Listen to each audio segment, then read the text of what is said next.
বিগত দিনে পুরো শিক্ষা ব্যবস্থা ধ্বংস করে দেওয়া হয়েছে বলে মন্তব্য করেছেন বিএনপি স্থায়ী কমিটির সদস্য ডাক্তার এজেডএম জাহিদ হোসেন। সকালে দিনাজপুরের হাকিমপুরে বাংলাহিলি পাইলট স্কুল অ্যান্ড কলেজে মতবিনিময় সভায় এই মন্তব্য করেন তিনি। রেইনবো অ্যাক্রোপ্লাস্টে অ্যাক্রিলিক এমালশন থাকায় মুছে ফেলা যায় যে কোনো দাগ সহজেই। রেইনবো পেইন্টস, কালার অফ জয়।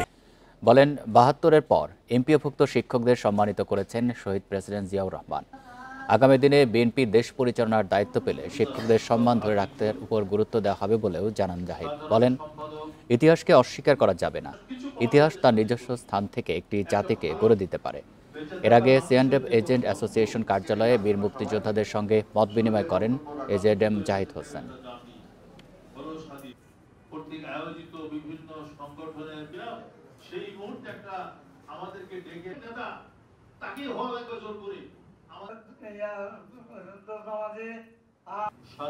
জাতি ইতিহাসকে অস্বীকার করা যায় না। ইতিহাস তার নিজস্ব স্থান। একটি জাতির জীবনে যথাযথভাবে সে ইতিহাস কেউ গড়ে দিতে পারে না। ইতিহাস আপনি আপনাদেরকে ধারণ করে।